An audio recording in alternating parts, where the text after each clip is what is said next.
Good evening. I'd like to call this meeting of the Planning and Zoning Commission to order. It's our July 10th, 2023 meeting. Would all please rise for the Pledge of Allegiance?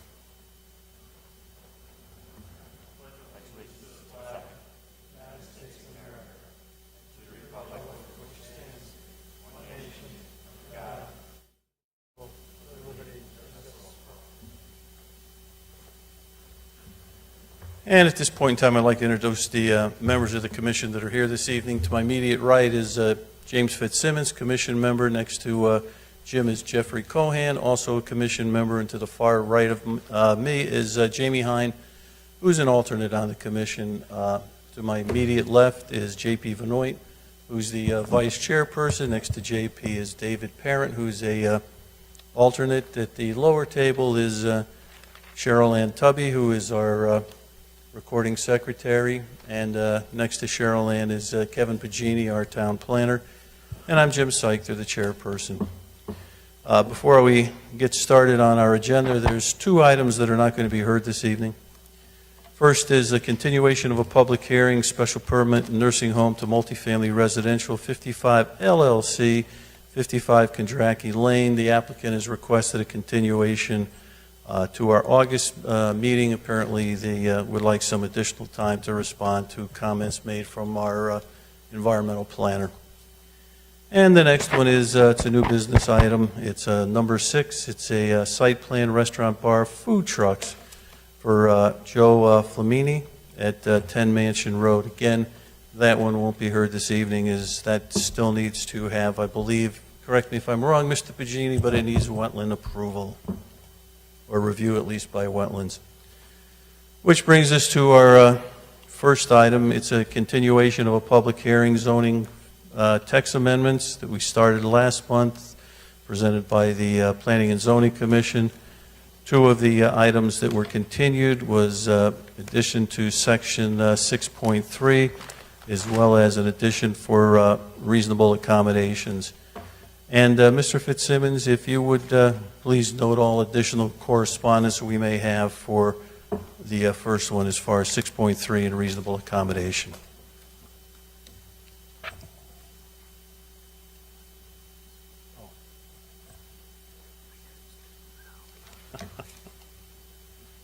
And actually, Mr. Fitzsimmons, if you would just hold off, because Mr.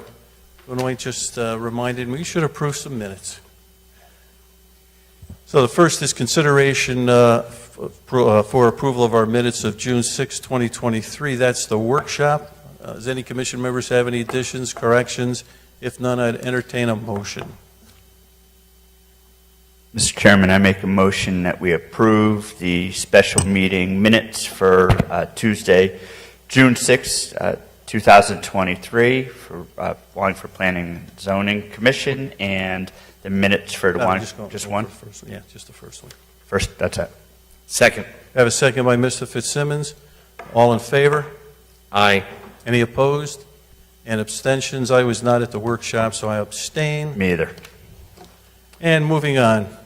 Same thing for June 12, 2023. Those minutes of our regular meeting. Commission members have any additions, corrections? If none, I'd entertain a motion to approve those minutes. Mr. Chairman, I make a motion that we approve the minutes for the June 12th regular meeting for Wallingford Planning and Zoning. We have a second? Second. Second by Mr. Fitzsimmons. All in favor? Aye. Any abstentions? Aye. And with that, Mr. Fitzsimmons, as I interrupted you while you were starting to review all the new correspondence for our first item of business, which is the text amendment. Mr. Chairman, the Commission received a memorandum addressed to the Commission and the Town Planner from Wallingford's Corporation Council on June 29th, 2023. And that's it. Yeah, that goes to the other ones. Yep. Okay. Mr. Pagini, this is a continuation of some amendments to our text amendments from the Planning and Zoning Commission. If you would kind of take the wheel on this and continue with our discussion. Section 6.36 was the accessibility improvements that would just allow exemptions for wheelchair accessibility and other accommodations just in commercial zoning or basically any other type of zoning request. And reasonable accommodations will be enacted as Article X. The sections that will replace will move to Article 11 and Article 12. And that's basically it. And then the only outstanding comment, I believe the Law Department did provide a memo.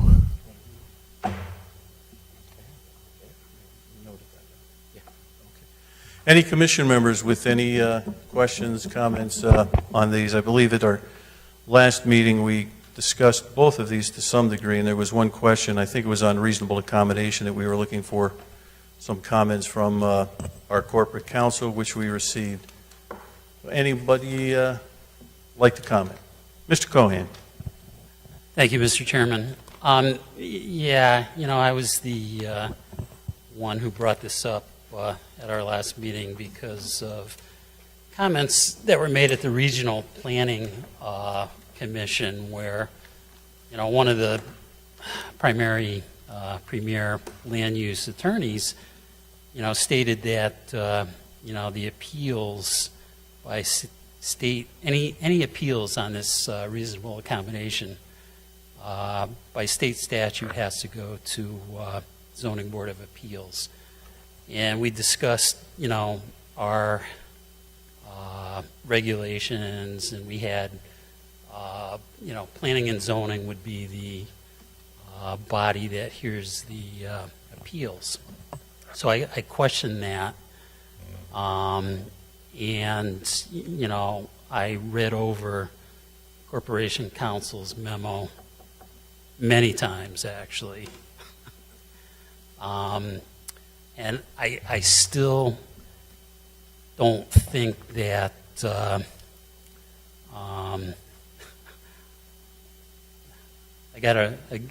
don't think I got the right answer.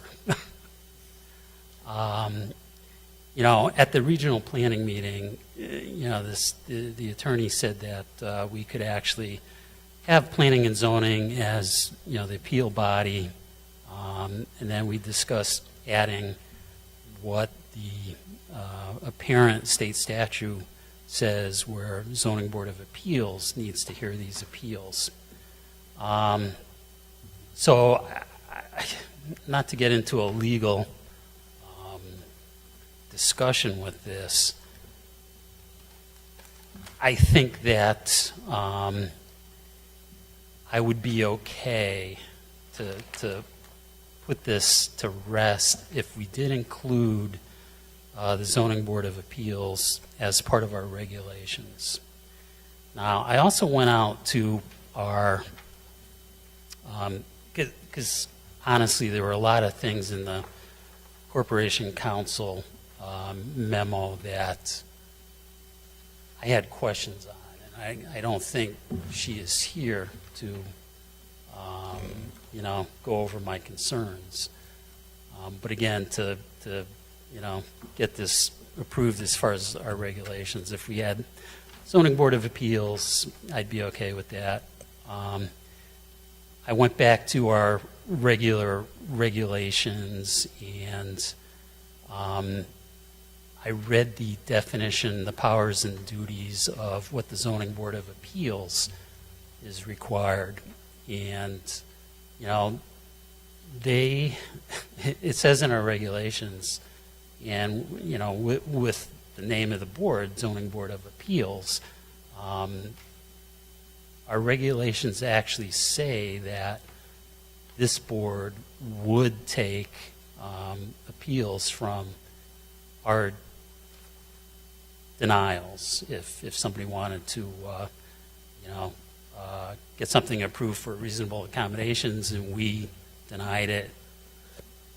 We should not be the body that, the appeal comes to. So, to make it kind of simple, that would still be my suggestion that we just add that back in. So just so I'm clear, as far as, I guess when I'm looking at this, I guess it's paragraph F where it talks about appeal. We drop down to number 16, appeals from decisions by planning appeals from decisions by Planning and Zoning Commission shall be in accordance with General Statutes 8.8. I guess I'm looking, where are we looking to, would you suggest this be changed? Well, all I want to see is the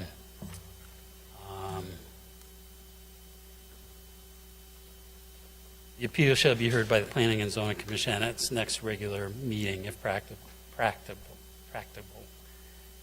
If we add and/or Zoning Board of Appeals, it's F5. Because honestly, I want to make sure we do this correctly. And I'm still not convinced with, the note we received. Sure. I know you mentioned you had some other questions. Did you contact corporate counsel to ask her to clarify this or ask some additional questions you may have? Because you mentioned you had some additional questions or a Well, little concern. no, I went over this over the weekend, and I did not have a chance to do it today. All right, commission members, anybody else that would like to comment?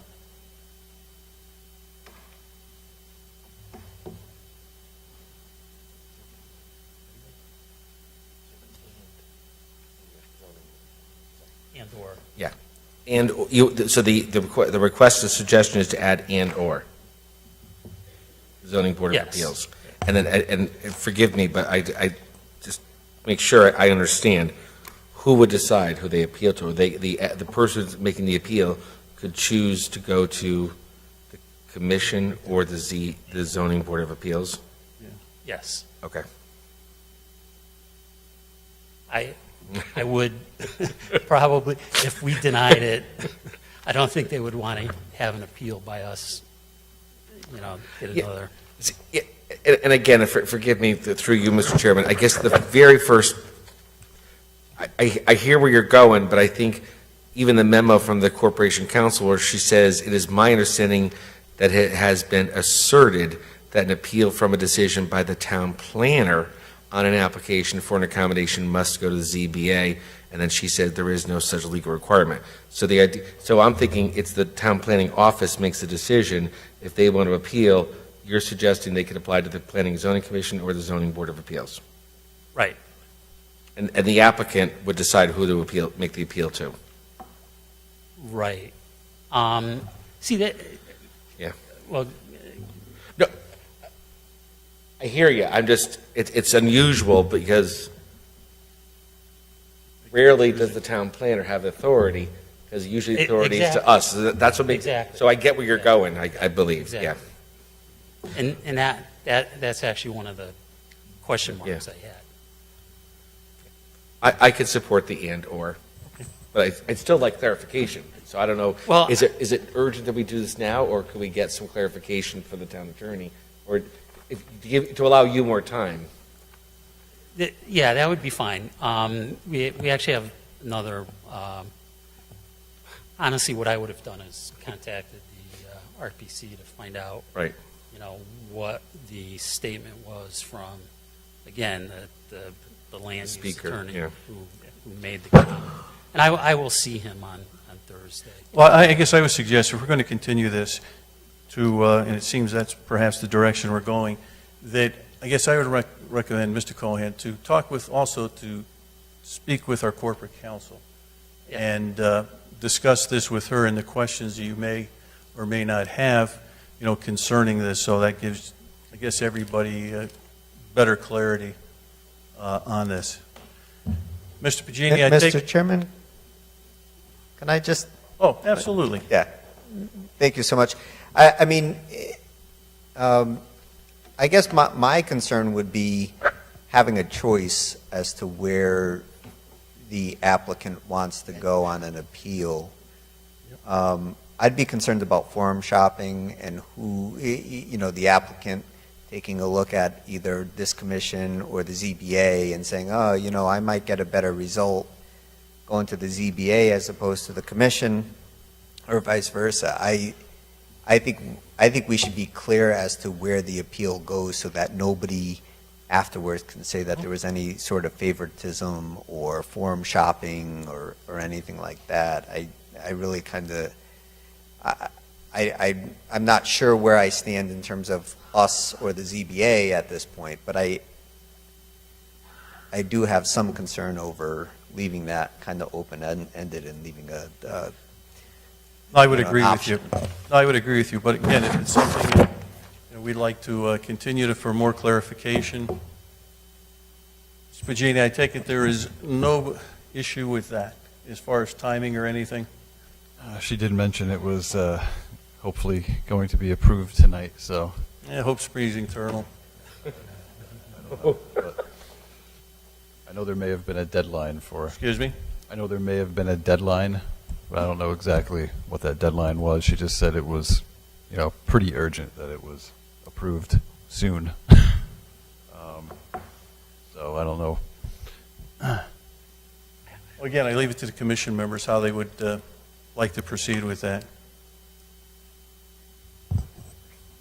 I vote for tabling because we need more information. Okay. All right, well, this is a public hearing. Any members of the public who would like to come and speak concerning this? Seeing none, I will just bring it back to the commission for a motion to continue this. Mr. Chairman, I make a motion that we continue application 902-23, zone text amendment, section 6.36, reasonable accommodations. Second. We have a second by Mr. Fitzsimmons. Voting beginning with Mr. Cohen. And also, I'd ask Mr. Parent if he would sit in for Mr. Allenson this evening. Yes. Yes. Yes. Yes. And yes. Moving on. This is again, a zoning text amendment for the Planning and Zoning Commission. It's for, and Mr. Pagini, correct me if I'm wrong, but the agenda, the legal notice has additional items in it. It has to add section 2.2 as well as to add section 6.38. That was in the legal notice, but it was not included on the agenda. That is correct. And the commission could make a motion to include those two items on the agenda this evening if they so choose. Mr. Chairman, Is that correct? Yes. Mr. Chairman, I make a motion that we add section 2.2, and what was the other one? 6.38. 6.38 to the zoning text amendment for application 903-23. Good. And just to clarify what the zoning text amendment is, it's the Planning and Zoning Commission. It's for sections 4. Where the hell did it go? 4. Actually, section 2.2, section 4.6B5, 4.16B, 4.22C.18 rather, and moratorium section 6.83. And again, Mr. Vanoy, please read the legal notice.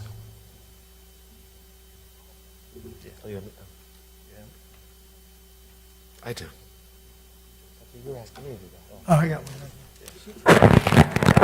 Mr. Chairman, the following public hearings will be heard at the Wallingford Planning and Zoning Commission's meeting of July 10th, 2023 at 7 p.m. in the Town Council Chambers located at 45 South Main Street, number 2, 9.03-23. Zoning text amendments to replace storage warehouse with mini warehousing and self-storage has an allowed use in the T30, RF40, CB12, CB40 zones, which impacts sections 4.6B5, 4.16B1, 4.22C.18, as well as add definition of mini warehousing and self-storage to section 4.22, addition of section 6.38 that would enact a moratorium on the warehousing for certain zones in the town of Wallingford, Connecticut. And we do have, we have correspondence.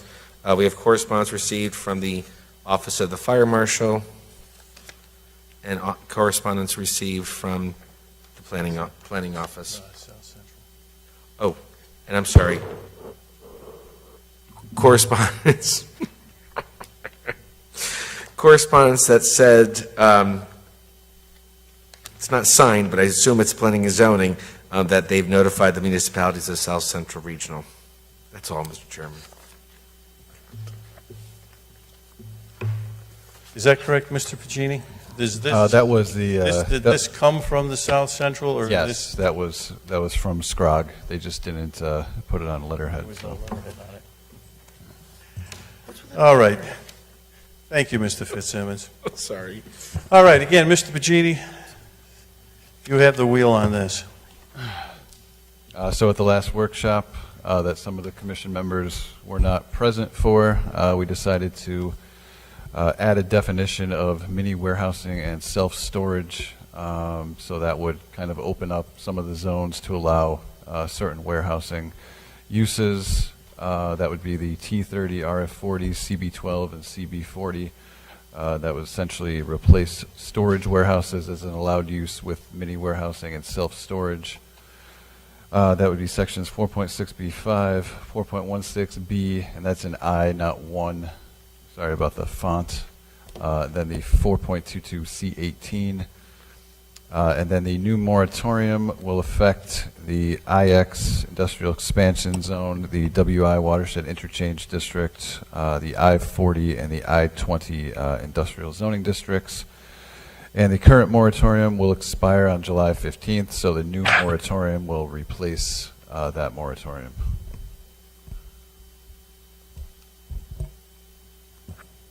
Thank you. Commission members with any comments on the various amendments that are being proposed? I believe both, or rather all of these were discussed, at least looking at the minutes, they were discussed at the workshop that was held on warehousing.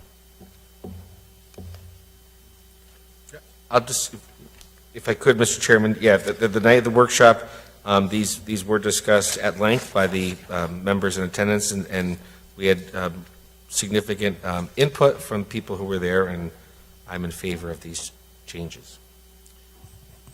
Any other commission members?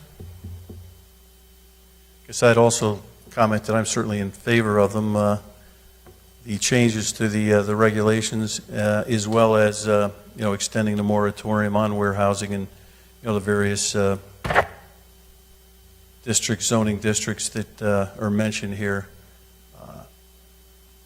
And certainly it's anticipated by October, the end of October of this year, we'll have our regulations for warehousing for these various zones that's excluded in.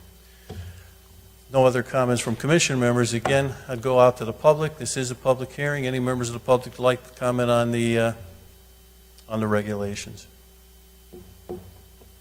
Seeing none. Yes. Oh, yes. Please come forward to the microphone with name and address, please. I'm sorry, I didn't see you.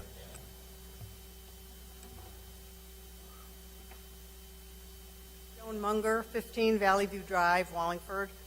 I just wanted to ask if there's an expiration date on the new moratorium. Yes, the expiration date is October 30th, 2023.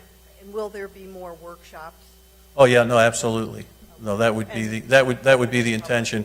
Again, at the workshop, unfortunately, at the workshop that was held, I was not able to attend. This was discussed with the other zones, but there were, I think, more concerns or people wanted to consider it to a greater extent. But I think it is important that it's certainly not a good idea to keep extending moratoriums. At some point in time, decisions have to be made on that. So I certainly fully think that prior to the extension of, prior to the lapse of that, or the completion of that moratorium, the expiration, struggling for words here, that we will have, we will have some proposal for this. And will that come to a public hearing then? Oh, yeah, well, first of all, the workshops are always public, and certainly the public's invited, and our meetings are always public, but it would be a public hearing. Thank you. Sure. Anyone else? Mr. Pacini, before I close the public hearing, I'll bring it back to you to make any final comments. Should we also add the language from the fire marshal into the definition as well? Or should we leave that out and do it specific to the applications? It was just storage that is not classified as a hazardous occupancy. Well, I think we should, that's a comment from the fire marshal. I think that we should, at least my opinion would be, we should include it in there. Other commission members? Agreed. That would be it, Mr. Pacini? Yes. Okay. Any other commission members? So at this point in time, I'd entertain a motion to close our public hearing.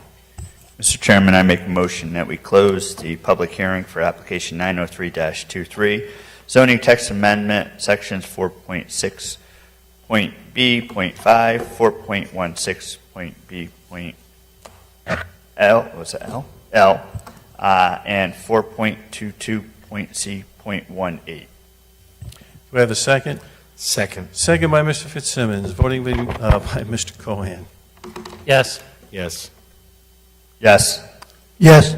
And yes, now I'd entertain a motion on the application. Mr. Chairman, I make a motion that we approve the text amendment for application 902-23, I'm sorry, 903-23. Addition of definition of mini warehousing and self-storage to section 2.2 and replace storage warehouses as allowed use with mini warehousing and self-storage, and enact section 6.38, a moratorium on warehousing in certain zones within the town of Wallingford, including comments from the fire marshal dated 6/26/2023, because this allows the regulations to replace storage warehouses, and the change in moratorium from July 15th to October 30th, which will allow the planning and zoning more time to deal with the regulations. We have a second on the, we have a motion on the application. Do we have a second? I would like to second that. Second by Mr. Fitzsimmons, voting beginning with Mr. Cohan. Yes. Yes. Yes. Yes. And yes. Good. Moving on. Our final public hearing for the evening is a special permit for fill and excavation for Deborah Lyman.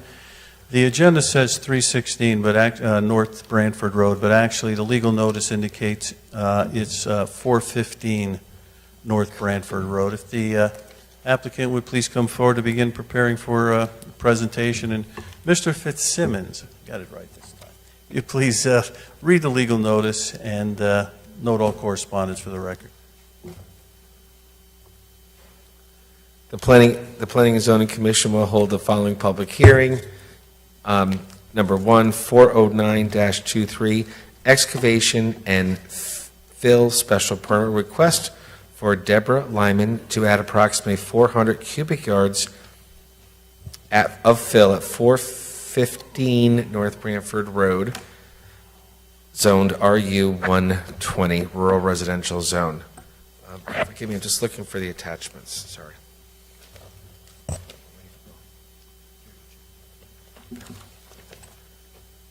We have received several attachments. Thank you. Thank you. We have a memorandum from the Fire Marshal's Office dated June 26 to the Commission. We have a letter was sent from the Planning and Zoning Office of Deborah Lyman on June 26, 2023. A memorandum was received from the environmental planner addressed to the town planner, received today's date. I believe that's all. Oh, there's also a memo from Scott Shipman as well. That's 409-23. And we have a memorandum addressed to the town planner from Scott Shipman, Senior Engineer, Water and Sewer Divisions, dated June 29th. Thank you, Mr. Fitzsimmons. If the applicant and/or its representative please introduce himself and begin his presentation. Good evening. My name is Christopher Zavidio. I'm a PELS with Close Jensen Miller. I'm here representing Deborah Lyman and 415 North Branford Road. As you can see from our survey here, this property is approximately 24 acres. However, roughly 6 acres of the property to the north are encumbered by a trespass that has yet been legally determined the extent of, so this part of the property is kind of off limits to us at the moment. The middle portion of the property is a forested wetland. That leaves us this 3 acres or so down here in the southern western portion of the property, as the eastern boundary is entirely wetland. That's just a little background of what the current property is composed of. Beg your pardon? If you could, microphone, if you could get a little bit closer to you, sir. See what I can do. So this is our site plan of the property. It's a little hard to see where you guys are sitting, but the bottom line here is between the zoning setback, the wetlands to the east, the upland review areas, and all of that other stuff I mentioned on this property already, this is the part of the property we've got to work in. This portion of it here is where the septic was best suited, so that's the northern part of that 3 acres. The house itself is here in gray, and then this driveway. Now, this driveway is probably the reason we're here. This is the section 6.10 of your regulations having to do with fill. The house itself is being built pretty much on grade, except for the septic system, which is going to require 59 cubic yards of fill, having to do with the conditions of the soils there and everything we worked out with the sanitarian regarding how to design the septic system. So that's kind of, it's septic. What can I tell you about that? The biggest part of the fill, the 400 or so cubic yards, 330, 40, 50 of it, is this driveway area here. The property currently has a driveway. This driveway there is unsafe. It approaches the town road approximately a 30-degree angle. If you're sitting in a car, as opposed to anything bigger like a truck, you can't even see over the guide rails. So our options when we discussed this with inland wetlands had to do with where else we could put the driveway. And the bottom line is there aren't a lot of other places we can put the driveway, because as you go up the road, you also go up and higher over the property that is sitting down below it. So the farther north you go on North Branford Road, the better likelihood are that you're going to have a much bigger, more impact on the driveway. It'd have to be more fill because the vertical change is that much different. So we elected to use the existing driveway as our access point. That way we don't have to move guardrails, we don't have to move utility poles. But to make the driveway safe, we wanted to provide a 12-foot landing zone. This portion right here at about the, partly in the town right away and partly on the property. This becomes the level spot where a vehicle can stop, see both directions of oncoming traffic, and make a safe maneuver onto the road. We then graded the driveway at a reasonable grade down into the property as it approaches the driveway, so that it is much more flat down at the house, where somebody owning the house would rather have it flat. So the fill that we're discussing here tonight is primarily right here, the driveway. And if you've been out to the site at all to visit, there's some construction debris on the property that is part of a wetlands agreement. This debris is clean concrete fill from another project that was brought in to make up this driveway. So it's not haphazardly left there. It wasn't an attempt to just dispose of it. It is there to make up this driveway. So if you've been out there, if you looked at the property, that's what that's about. All right. So at this point, I'll take any questions you may have. Commission members, have any questions for the applicant? Anyone? Seems somewhat straightforward. Mr. Pagini, any questions, comments, concerns on the application? No, I think there's just some conditions added into the motion just regarding the addition of erosion control blankets on the steeper slopes. And I think that was, and just following the watershed protection district regulations as it is in proximity to the reservoir. No objection? That's it? Yes. Okay. Again, this is a public hearing. Any members of the public like to come and speak on the application, please come forward. Seeing none, the applicant would like to make any final comments. Certainly, you're not compelled to before we close the public hearing. Oh, I've said what I had on my mind. Good. So at this particular point in time, I'd entertain a motion to close the public hearing. Mr. Chairman, I make a motion that we close the public hearing for application 409-23, special permit fill and excavation, Deborah Lehman, 415 North Branford Road. Do we have a second? Second by Mr. Fitzsimmons. Voting beginning with Mr. Cohen. Yes. Yes. Yes. And yes. And we need a motion.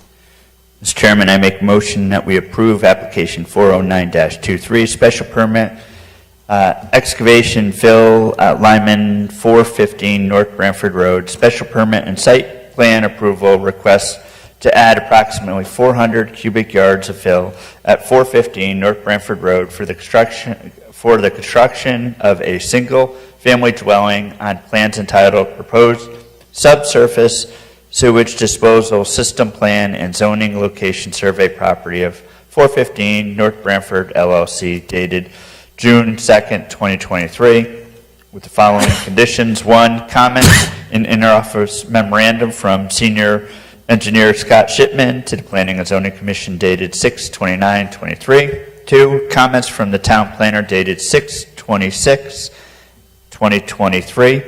3, comments from Aaron O'Hare, Environmental Planner, dated 7/10/2023. 4, that erosion control blankets are installed on all slopes 3 to 1 or greater. 5, an erosion and sediment control bond in the amount of $1,750. And 6 copies of the approved final plan forwarded to the Planning and Zoning Office. We have a motion on the application. Do we have a second? Second by Mr. Fitzsimmons. Voting beginning with Mr. Cohen. Yes. Yes. Yes. Yes. And yes, your application's been approved, sir. Have a good evening. Thank you. You're welcome. Brings us to our next item on the agenda. It's old business. It's a site plan renovations to existing dining hall, Choate Rosemary Hall, 138 North Elm Street. The applicant would please come forward to begin to prepare for his presentation. Correct me if I'm wrong, Mr. Pagini. On this one, the commission should make a determination if this is a major or a minor expansion or project on for the applicant. Is that correct? Yes. Okay. I would advise that, the commission makes that determination. So again, I'd ask, I guess, commission members, do we determine that this to be a minor revision to their to the project, or if it's a major revision? If it would be a major revision, again, correct me if I'm wrong, then it would be a special permit. Is that correct? Yes, that's correct. Any comments from commission members? I guess from my perspective, I look at this, it's less than, I believe it's less than 3,600 square feet addition, doesn't generate any additional traffic. To me, I look at this as simply a minor addition, and I'd ask for other commission members if they agree or disagree. Mr. Fitzsimmons. Mr. Chairman, based upon the information before us and the lot size, so to speak, I would agree with you. The lot size is 10.5 acres. It's R18 zone, and they are requesting just over 3,500 square foot addition. So I would agree to treat it as minor. Any other commission members? Me too. I agree. This is minor.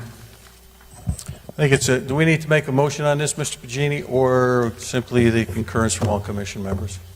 I would probably make a motion, I guess. All right, I entertain a motion to Formally. consider this a minor addition.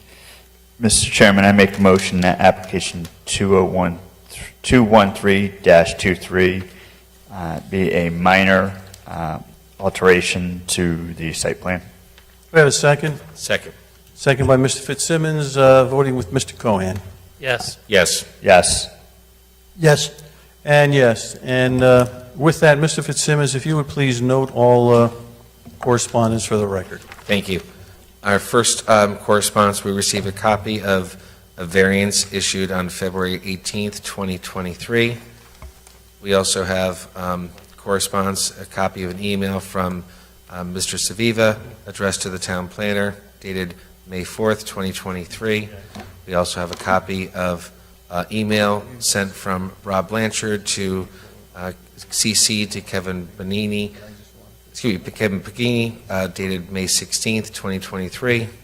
We have a copy of a memorandum from the Wallingford Office of the Fire Marshal received May 11th, 2023.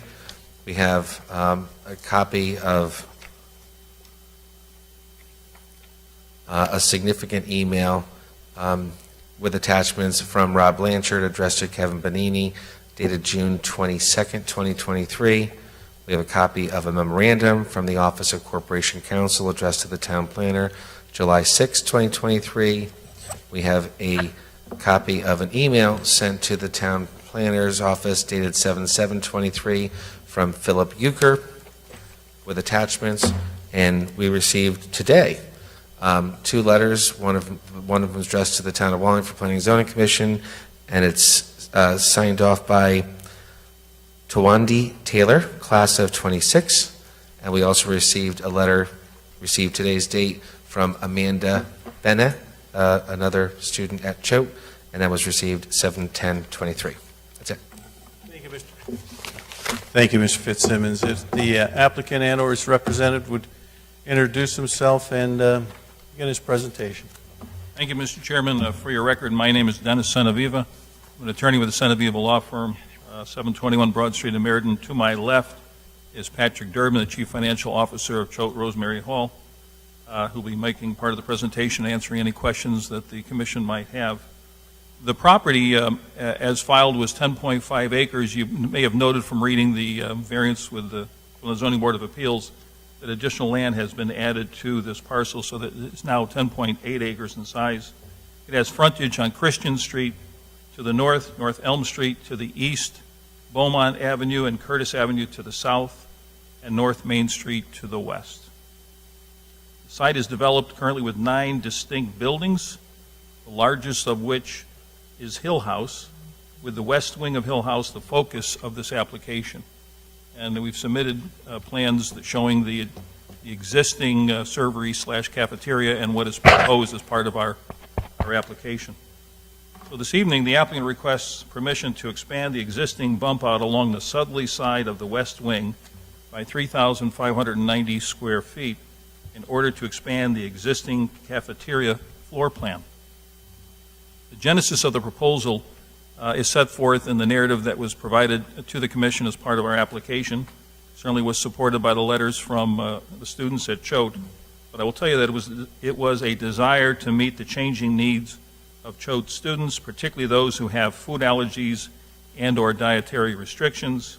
The additional space in the cafeteria would permit a larger selection of allergy-friendly foods, as well as more choices to meet cultural and dietary restrictions or preferences. The other thing is that it just allows for a little greater size for access, as some of the students have pointed out in their correspondence, that it's just difficult sometimes to get in the line and to be able to use the facility correctly. I think interesting and importantly, and again we have the board up on the easel, and I'm happy to address any questions you might have. The existing portion of the cafeteria along the southerly southerly boundary of the building is a bump out. It's the existing bump out. You can see it on the plans that you have in front of you. This would simply expand that area, so there is no new impervious Excuse me, area. Mr. Senaviva, Certainly. just for the benefit of someone who may be, individuals who may be watching this, on television or Okay. looking, if you could have someone just go up to the board and just kind of point out what you're talking about, I think that would be helpful. Sure. It's Patrick Durbin.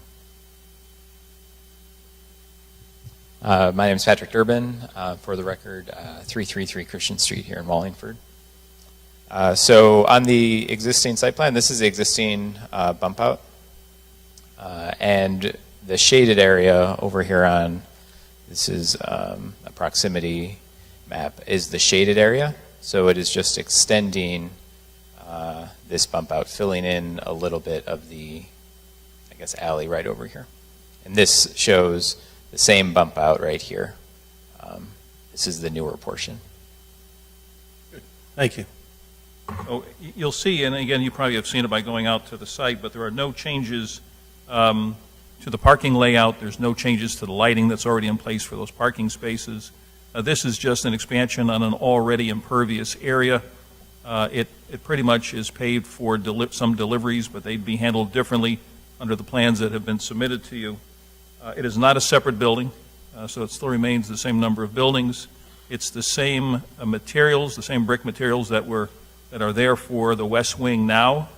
The same architect designed this who worked on that particular building. So there is no impact on drainage, and also the addition would be served by town water and sewer. So again, there's nothing overly complicated about the presentation. Thank you. Take it that's the extent of your presentation, sir. It is. Mr. Pagini, any comments? What kind of additional lighting will be on the new addition?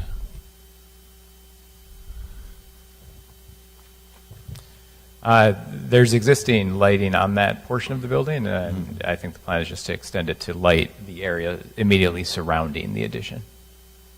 Okay, I just wanted to ensure that nothing new is going on that will substantially affect anything else. But and what are the anticipated hours of construction? I guess too. I think that's my only other question.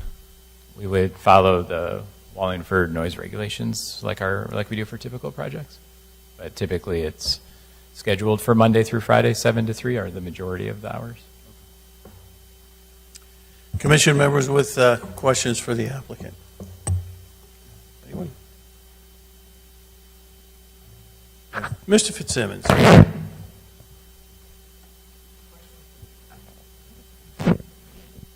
Excuse me, question through you, Mr. Chairman, to the town planner.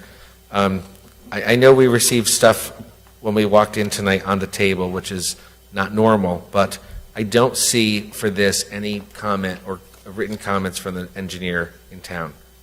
She had no comments. And she didn't write no comments like the fire marshal. She just verbalized that to you. Correct. Okay. All right. Any other commission members? Mr. Parent. In looking at Ms. Taylor's letter, in the last paragraph,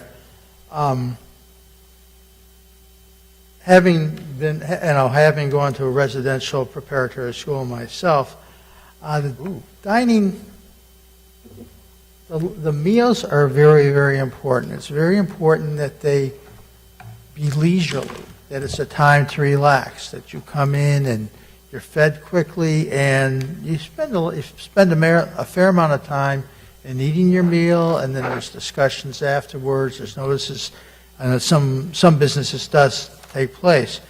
So that, yeah, I would wholeheartedly support this application in order that a boarding student can go into a place that's really beautiful and be able to get their meal quickly, sit down, and relax. Thank you. Thank you, Mr. Parent. There's no other comments from commission members. While this is not a public hearing, we've always allowed members of the public to comment on applications. Any members of the public who would like to comment? Gentleman in the back. Your name and address, sir. Hi, good evening. Phil Euchre, 29 Curtis Avenue. I heard Mr. Pagini ask about the lighting, and I had a similar question.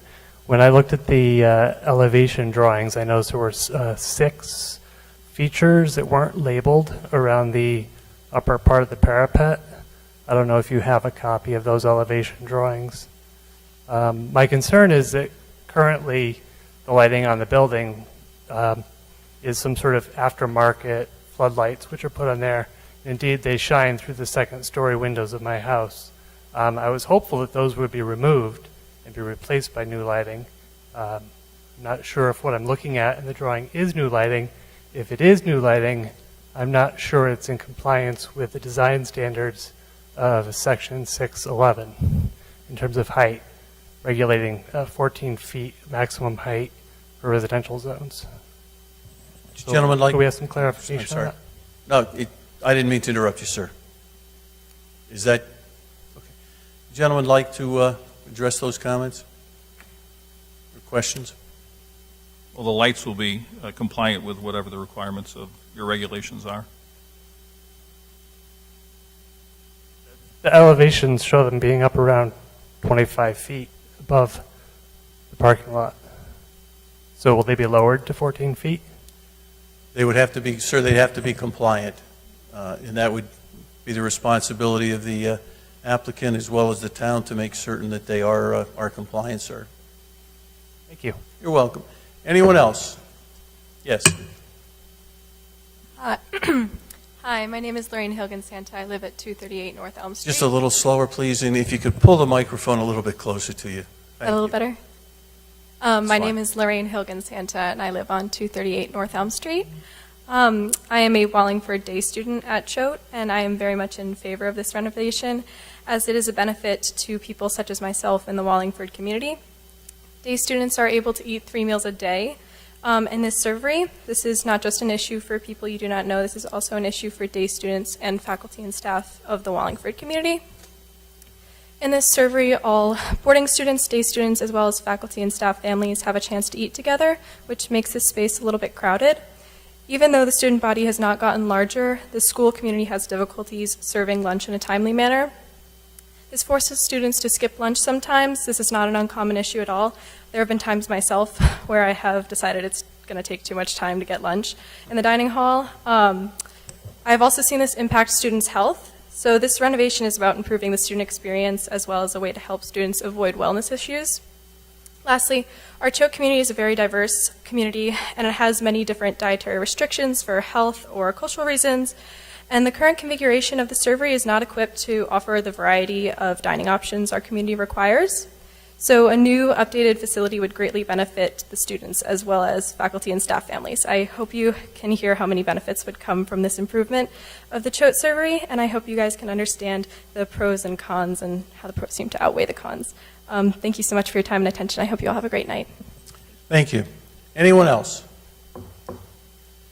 Seeing none, I'll bring it back to the applicant if you'd like to make any further comments. I think we're fine, Mr. Chairman. Thank you. Good.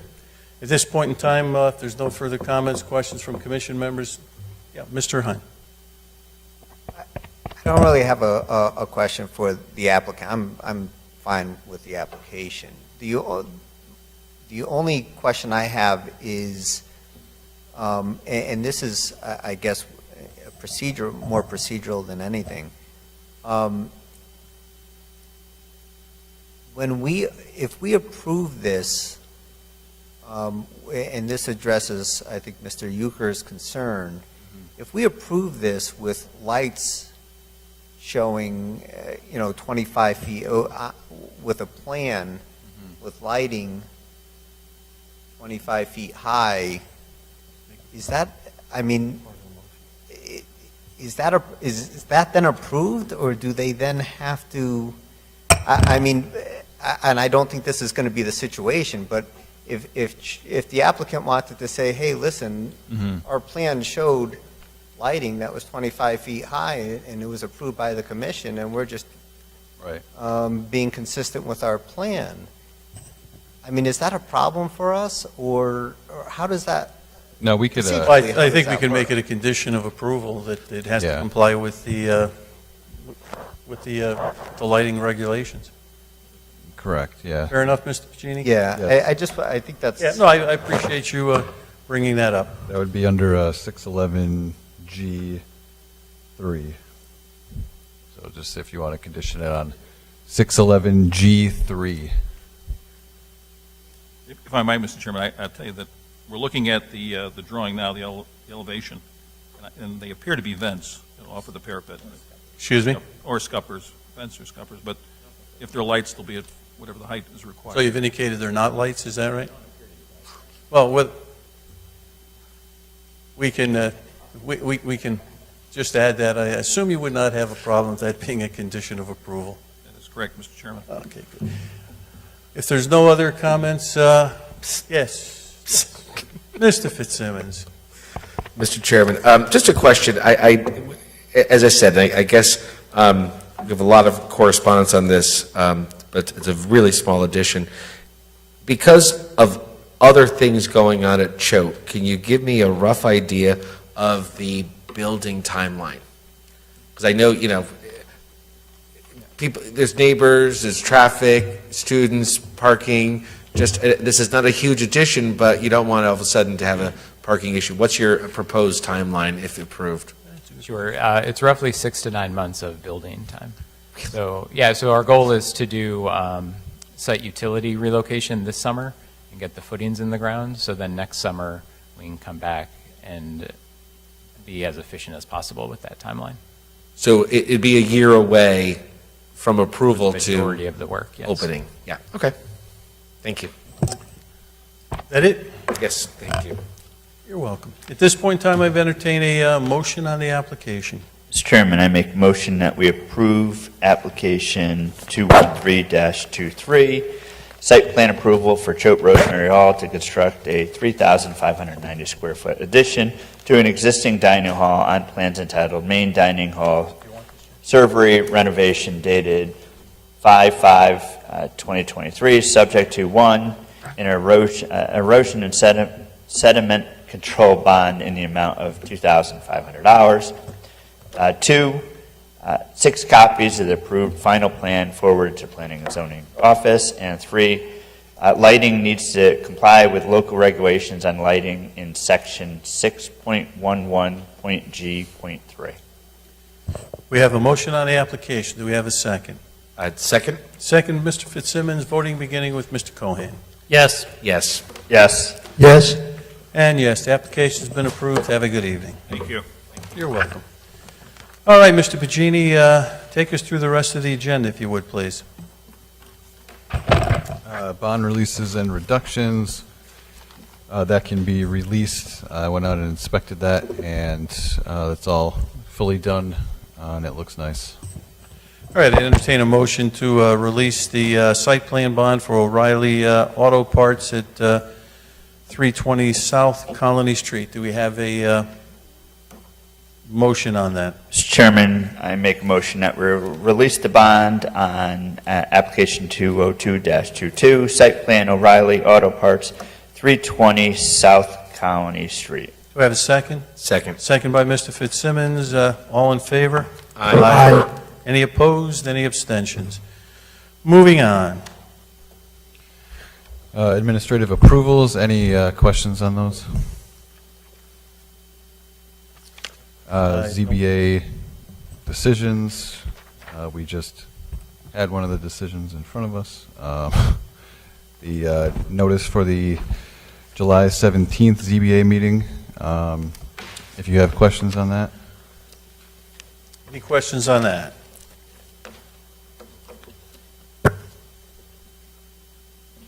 No. And any questions on the quarterly enforcement report?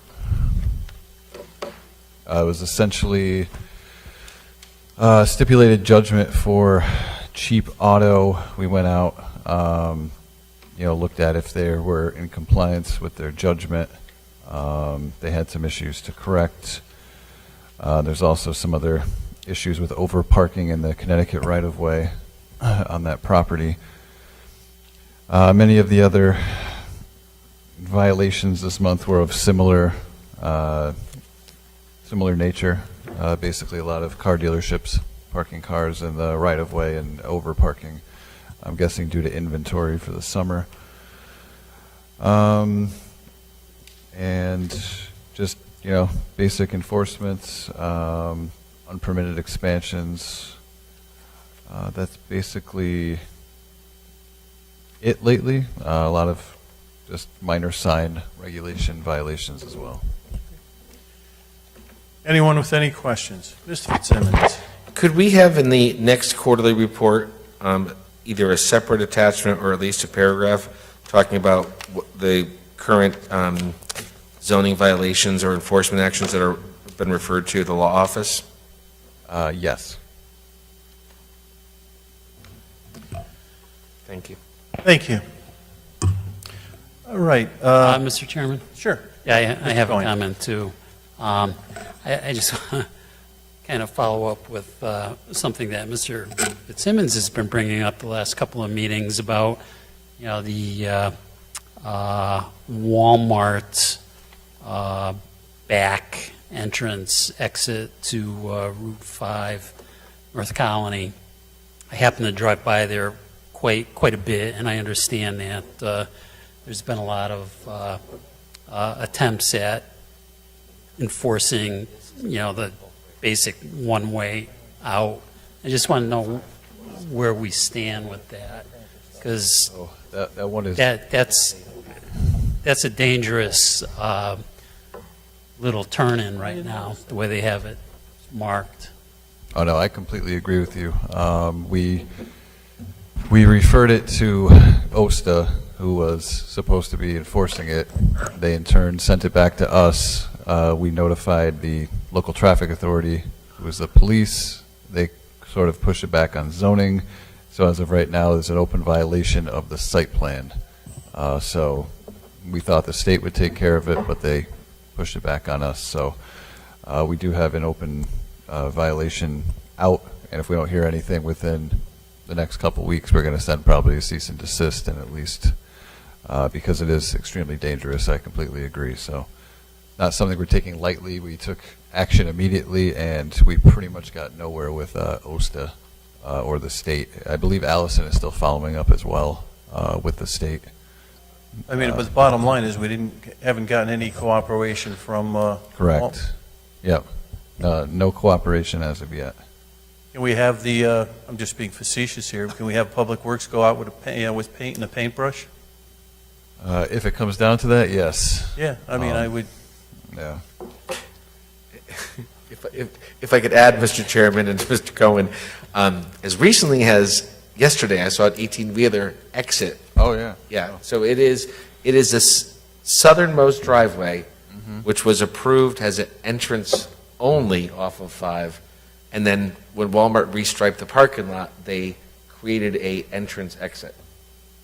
Unprotected, and people are taking unprotected left turns onto Route 5 where the road narrows by Tractor Supply. I actually got It's more. going to be a big problem. It's a big problem. I mean, here's a suggestion. I know that we've had, some contact with, send letters out to Walmart or something? I believe it's been multiple attempts by the police chief, by the town engineer, our department.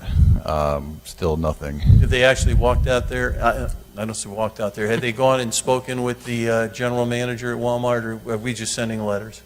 I believe at this point we're just sending letters, but we may All right, would take you- that. Yeah, would you, I mean, this is a zoning violation, correct? Yes. I guess I would suggest if you would just ask our zoning enforcement officer, I would be very happy to go out with her tomorrow or the next day and meet with the general manager and just bring this to a head, because it's ridiculous. So if you would just, again, mention that to, Mrs. Torrey, I'd be very happy to do that with her. Absolutely. Okay, before we wrap up this meeting, as far as, Mr. Pacini, other items that we need for workshops that we should have, we're looking at the warehousing. I know that we just approved the moratorium.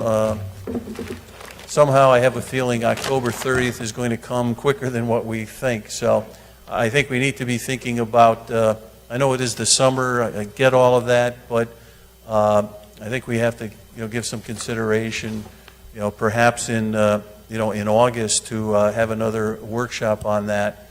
So if we do need subsequent workshops, we're not going to be running up against the deadline where we have October 30th and, we haven't done anything on that or resolved it. So I guess I would suggest if you could send out one of those, whatever kind of surveys we call them, and ask commission members when, when might be good for them. Again, I know it's the summer. I don't know how people feel about August, but I just hate to push it into September because we have an an October 30th, deadline on that. Good call. And also, I don't know if you want to discuss topics for other workshops, accessory apartments potentially. The latest issue that's been brought up a lot is the 2 front yards in residential zones. For some reason lately that's been brought, I don't know if that's something you'd be willing to discuss with primary, secondary type of thing, but that's for some reason has been popping up recently. And let's see what else. There's something else too, but I'll I think when you send out, you might want to send out just some suggestions that you may have for a workshop, for things that we should talk about when you send out that, the request for, available dates. Oh, and just to make the commission aware, I did receive the Northrop Road study the other day. I can't copy it, but I'll try to ask SLR if they can maybe send it to me in electronic form, and then I could just send it out that way. Good. If there's no other comments from commission members, I'd entertain a motion to adjourn. Mr. Chairman, I make a motion that we adjourn the Wallingford Planning and Zoning Commission meeting for July 10th, 2023. Second by Mr. Fitzsimmons. All in favor? Aye. Opposed, abstentions, we're adjourned. Thank you, gentlemen.